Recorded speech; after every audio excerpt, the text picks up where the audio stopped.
My name is Paul Moon, and I work on affordable housing issues here at Land Sky Regional Council. Thank you very much for joining this afternoon for this FEMA Aid for Nonprofits webinar brought to you by the 5 regional councils in Western North Carolina impacted by Hurricane Helene. So in addition to Land Sky, this webinar is a collaboration of the Southwestern Commission, Western Piedmont Council of Governments, Centralina Regional Council, and High Country Council of Governments. Up on the screen, there's a brief agenda for the call. Today, we'll learn what nonprofits and/or religious institutions may be eligible for FEMA aid. We'll outline the steps to take to support an application. We'll share resources that can support your nonprofit through the process, and we'll have some time for questions at the end. With that, I would like to introduce Christian Montz of High Street Consulting. Currently, Christian and his colleagues at High Street are supporting the 5 Western North Carolina COGs to support them through the FEMA public assistance process for local governments in the region. Christian has more than 20 years of experience doing this work, supporting local governments and nonprofits through the FEMA assistance process. And he is also a former regional grants director at FEMA. So he has a lot of knowledge and experience to bring to this work. And I'm really grateful to invite Christian on screen. And I'll put up his presentation here if I can navigate Zoom. Thank you, Christian. Yes. Do you have the presentation up?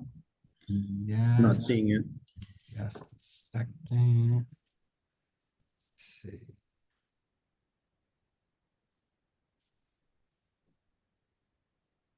Is that there now? Here we go. Yeah.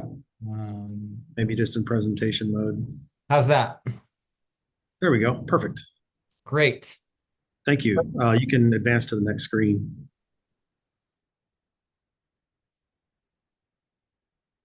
So good afternoon, everyone. My name is Christian Montz. Thanks for joining this call. Obviously, a presentation like this, in 30 minutes, we cannot describe to you the entire FEMA PA process and all of the traps and things you need to do to be able to get reimbursed and determine whether or not you're eligible. But we should at least be able to get through some basics on whether or not you're eligible. As a general notion, private nonprofits are indeed eligible for FEMA public assistance under certain categories of work. Obviously, you can see on the screen there, that's what FEMA wants to do in the very beginning is determine your eligibility. And the first test you see on number 1 is whether or not you have a ruling from the IRS regarding your profile as a private nonprofit. And then, of course, 2 and 3 will be critical because it really will determine whether or not you're eligible for what we call permanent work, or whether or not, in the rare instance, you might have an opportunity to get reimbursed for some emergency protective measures and debris removal. So I just want to walk to the next slide if I can and just describe to you what damage categories are so that you're not confused when you hear these terms. If you can advance to the next slide, Paul. One back. Oh, no, that's it. I'm sorry. Excuse me. That's the next slide. So you can see from the graphics, if you just advance one slide there. Yeah, there we go. Perfect. So FEMA looks, in terms of eligibility, looks at 2 different styles of a PMP, and it's critical services and non-critical services.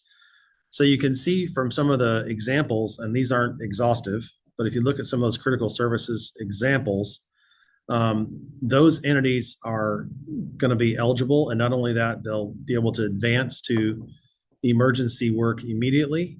And they will not have to first apply for an SBA loan. The non-critical, other essential services, you can see some examples of those. And again, not a completely exhaustive list, but I think you get the tenor of those 2 graphics of the type of non-critical and critical. What's important here for the non-critical is that you first have to apply for an SBA loan. And then once you're denied, you can proceed with PA work to the extent that you're eligible for specific work in PA. In fact, the SBA loan may only cover a certain portion. Say you only get a loan for $10,000, but you've got $30,000 in damages. PA can pick up the remainder. Obviously, and this applies to all entities, whether it's governmental or PMPs, is that insurance is the first resort. So if you have insurance, that is tapped first, and then you can move on to public assistance and other federal forms of assistance, because you cannot duplicate federal funding. You cannot duplicate insurance. So this is critical for you to look at your profile as a PMP and what you do and where you might fall under these two categories. So it's really important to pay attention to that. And that's for eligibility. And so we'll move on, and I'll describe some of the categories of work. If you'll advance to the next slide, Paul. So FEMA divides the work up in recovery into these buckets. So if you hear words like category A or category B, this is kind of where we are right now in the disaster life cycle. It's all about debris removal. I'm sure you all have, witnessed all across the region that type of debris removal happening now, and emergency protective measures. And that's a whole litany of examples of costs that are eligible for certain applicants. A PNP in this process and all other government entities are considered applicants. When you receive the funding, then you're called a subrecipient. So debris removal, obviously, as you can see, it's just the removal of all that debris that was caused by the event itself. And where a PNP might be able to be eligible for some of that debris removal is if some of that debris was threatening to your infrastructure that you own, or in limited cases that you rent. That would potentially be covered by FEMA PA.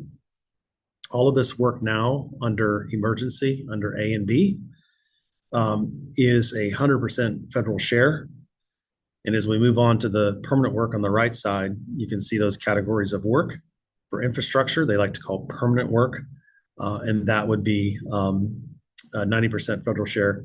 And all of that is subject to change as we progress through the disaster. FEMA will often make programmatic changes based upon ground truth, and oftentimes we see changes in the federal share. So I think I'll just walk through a few on emergency protective measures. An important point I want to make about this is that a PNP would be eligible for emergency protective measures if, say, for example, you have an agreement with the city or the county to take some action.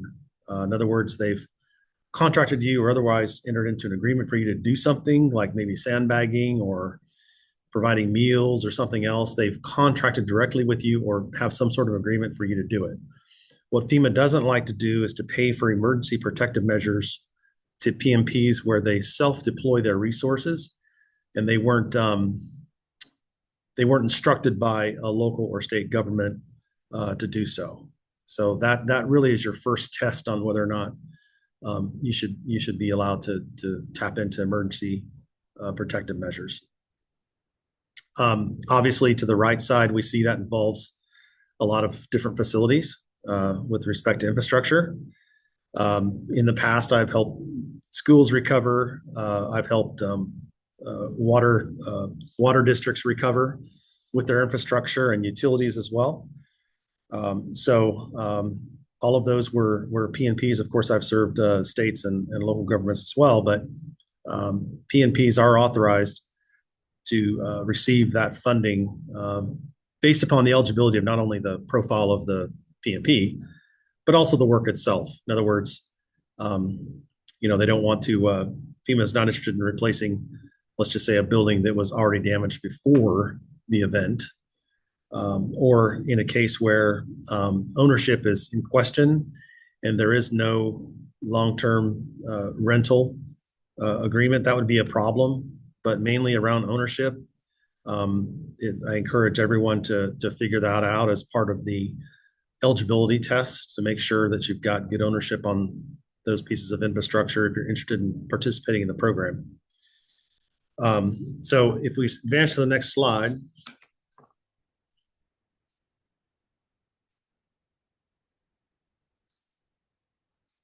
So I kind of got ahead of myself. There's a recitation from the public assistance policy guide directly. And that's just rehashing what I just said about on the left side about the responsibility of PNPs, and generally they're not responsible for emergency protective measures as a PNP, but in some limited instances they may be tasked to do something by a local government. So the other, I guess the right side bullet, the second one down, I think this is important. FEMA is interested in reimbursing those PMPs that are directly impacted by the infrastructure itself. Let's just say this is a good example, like a hospital or something. There's debris in the way. There's other elements of the building that are unsafe, and not addressing it would be a danger to other people. And so FEMA will look closely at that, and you might be able to pass that particular test. I want to leave enough opportunity here for questions. And again, this webinar is not intended to walk through the entire public assistance process, but just to help you understand the eligibility test for you as a PNP, and typically what kind of costs are reimbursed by FEMA. And so I do want to leave enough time to have some dialogue with you all if you have questions, because oftentimes those can get a little bit lengthy, and I just want to leave enough time. So Paul, do you have any questions that were submitted in advance of this or while I was speaking? We got some few questions that were really specific to individual organizations. Some questions that I have are, when are applications due, and what could a nonprofit do now to prepare for their application? Yeah, it's a great question. So if you're not sure if you're eligible and you're still running through that, I mean, I still encourage you to submit a request for public assistance. And actually that process itself will actually walk you through some of those tests of eligibility.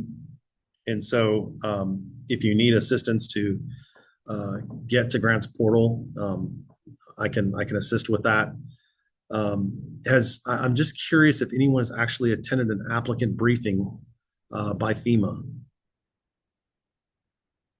Has anyone attended an applicant briefing?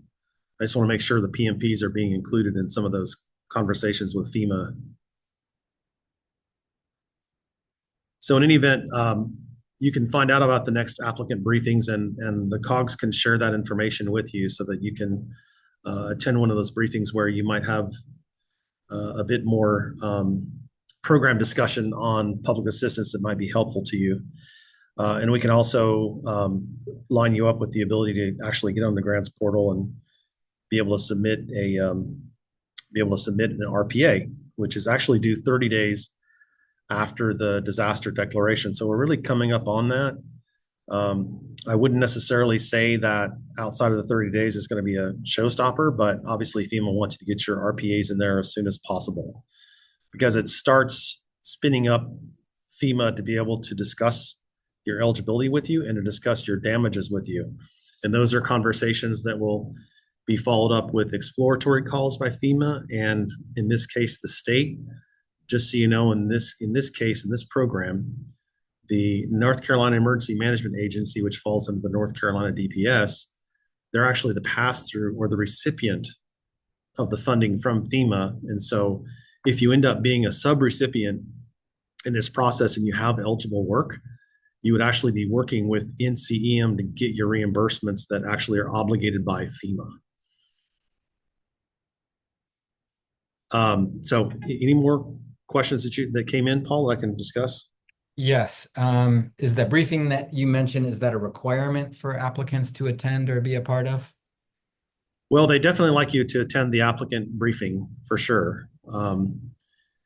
As far as a requirement, I don't believe it's a requirement per se. I've actually served applicants before that haven't gone through the applicant briefing, but it's helpful to attend those briefings for sure. Okay. How about this? How accurate do nonprofits need to be with repair estimates? This would be difficult to estimate within 30 days. Yeah, understand that completely. And FEMA has that complete expectation that you will not have that exact number. But if you just come up with your best estimate on what they call a damage inventory, which basically has I talked to you before about the categories of work, what category of work it is, a description of the cost of the facility or whether it's emergency protective measures, the location, and just an estimated cost. That's really used to start the conversation with FEMA about your damages. And then from there, it advances through various stages in the FEMA process that basically ends up into a damage descriptions and dimensions after your recovery scoping meeting. Your DDD, or the damage descriptions and dimensions, will basically be the basis for your application for FEMA to go ahead and formulate your subgrant, and you will receive a subgrant from FEMA through the North Carolina Emergency Management Agency. And again, keep in mind that when you set up in grants portal, at some point you'll be directed by FEMA to, or even by the state, to set up an account in North Carolina's reimbursement reimbursement system, because that's where your reimbursements will be coming through. So I hope that answers the question. Obviously, your cost estimates as you progress through the disaster recovery process, they'll tighten up and they'll get better and better and better to the point where FEMA will be relying upon, really estimates that are just super precise in this process. And if needed, if the estimates are off slightly, FEMA will work with you to get them right.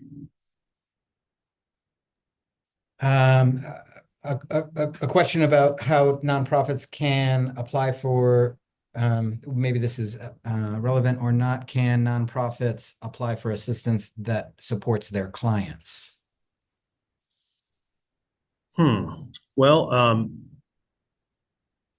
not really sure about the question, but if the meaning here is that if you have a building that supports your particular clients, like for example, a homeless shelter, I guess the repair or the replace of that particular building would serve your clients. But in terms of like programmatic revenue to serve your clients, no, that they're not going to offer that through the PMPs or through the public assistance program.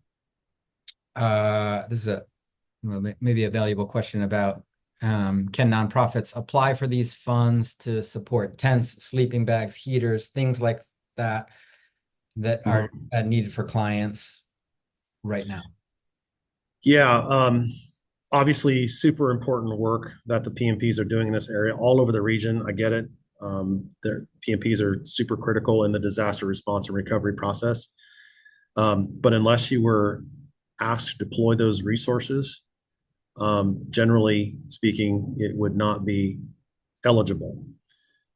Some exceptions to that would be that you're a critical, if you recall that graphic I had up on the critical PNPs, like if you're a hospital or something and you had overflow and you had to move out to tents, that's a different story.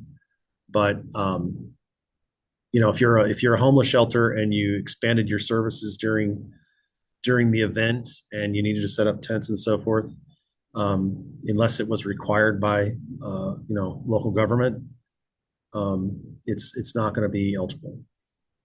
Can you talk a little bit more about that role that local governments play in supporting or complementing nonprofits looking for FEMA aid?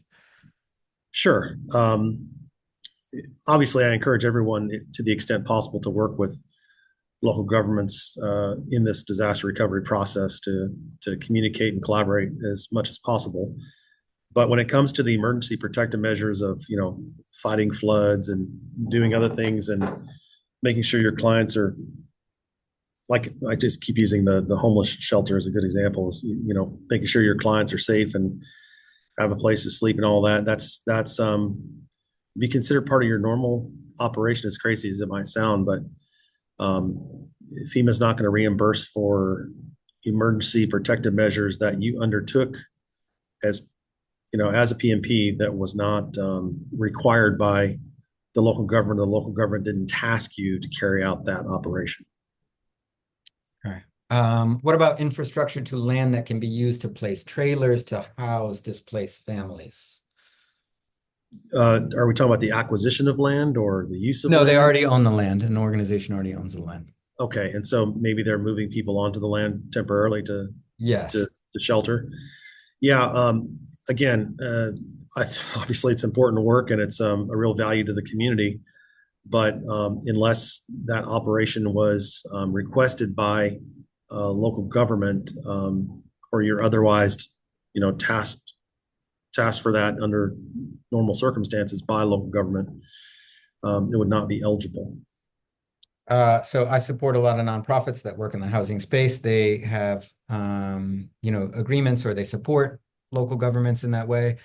And what can those nonprofits working in housing do with their local governments to support their FEMA aid applications on housing in Mhm. particular? Right, that's a great question. So if you have agreements with your local governments to do certain tasks under emergency protective measures and you want to get reimbursed for them, obviously those agreements will go a long way in shaping your eligibility for those costs. Obviously, close collaboration on that with your locals, because remember, your local governments are also going through this process at the same time. And so they have some degree of understanding of what this process looks like. So obviously, close collaboration with cities and counties would be key for PMPs. Yeah, that's what I'd offer there. Okay, this may be a sort of related question. What if your nonprofit operates out of a public park? The park was destroyed, our shed and outdoor classroom was destroyed, but it isn't a traditional facility building. Are we eligible? Does the town need to apply for funding? What insights would you have here? Well, if it's the town's infrastructure and they're allowing you to operate out of it, it's likely best to allow actually it'd be I think it they would be the ones to actually apply for PA to get that building repaired or replaced. And in some cases, FEMA will allow for a temporary location for that particular city building or county building, even if it was, allowed to be used by a PNP. So I definitely would work with your local jurisdiction on that one to make sure that they know that if it's possible to get temporary relocation of that facility since it's gone. Can nonprofits use FEMA assistance for capacity building, i.e. more staff hours for relief efforts? So if you're an eligible PNP organization and you are authorized in some way to engage in emergency protective measures and you self-perform those activities, then the overtime spent on those activities would be eligible under what's called force account labor under category B. Does FEMA assistance uh, offset cost of insurance deductibles? Yeah, this often comes up, and yes, there's an opportunity to include those deductibles in the FEMA PA process under what we call a PW or a project worksheet.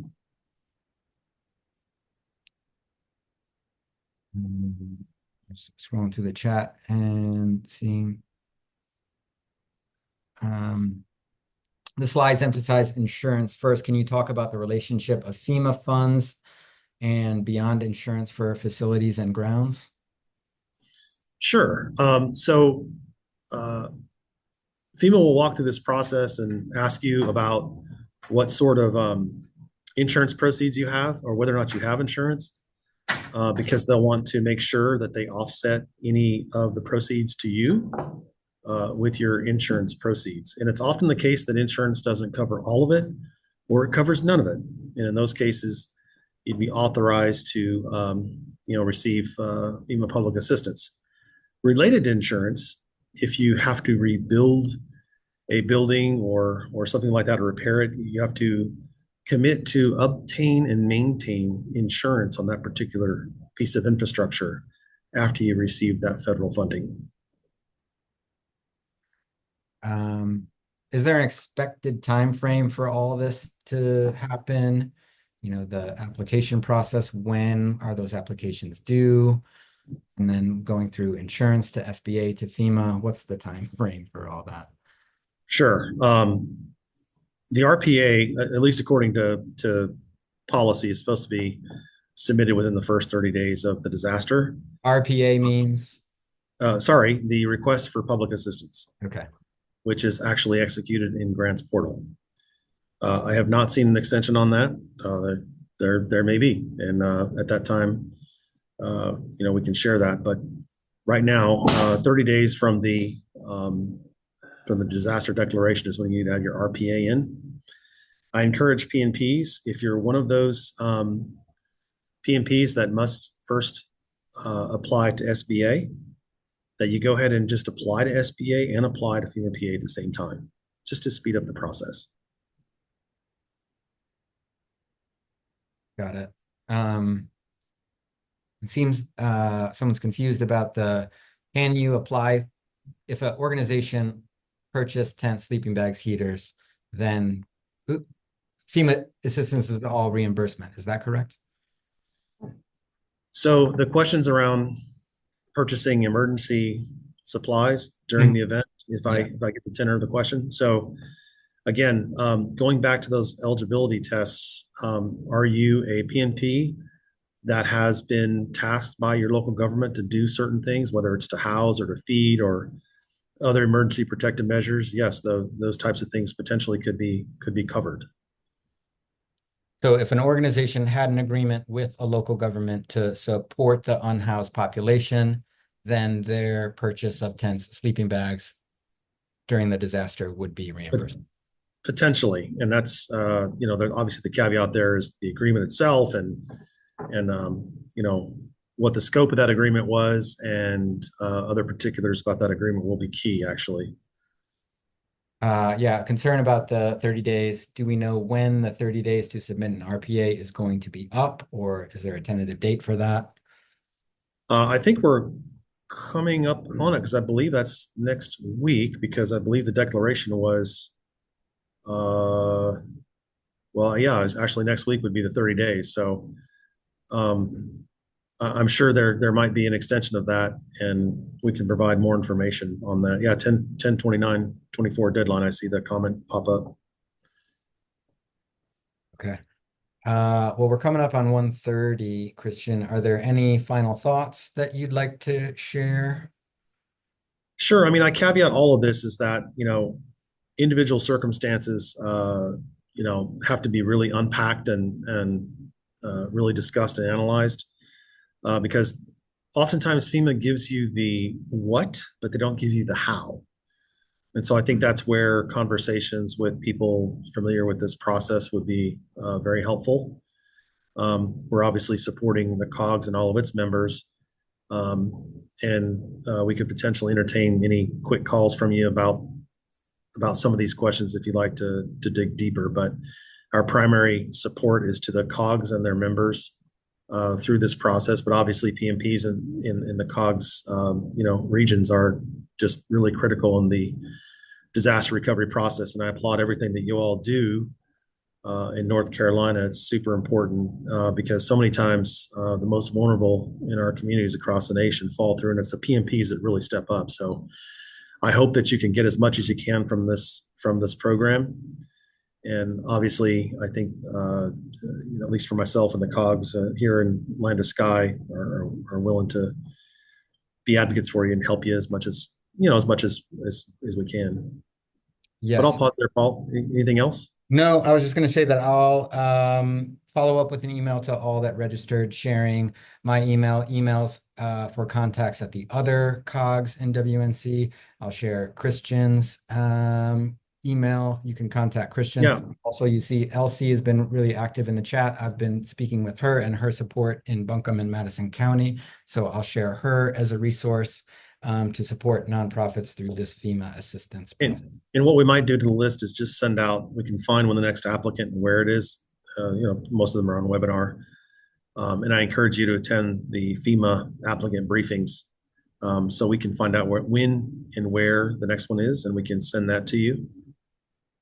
Yes, I'll do that, and I'll share the fact sheet, the FEMA fact sheet that just maybe boils this down into 5 pages. All right. Sure.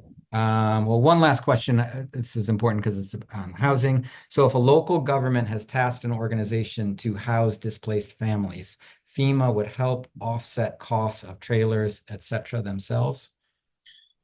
There's some degree of limitations on that, obviously, because the category B work is really the first 6 months. So it's not going to be a situation where you can house somebody permanently because they were displaced. But the short answer is yes. If you've been tasked by a local authority that has the authority to take action in that regard, you are likely going to be able to get reimbursed for, the financial burden of that. Thank you, Christian. A lot of those housing issues are things that the councils of government will be working more about. So I encourage organizations working in housing to reach out to COGS to support that effort. Again, thank you everyone for your time, and yeah, appreciate all your efforts supporting recovery across the region. Thank you again, Christian, for sharing your insights. Thank you all. Good luck to you. Take care.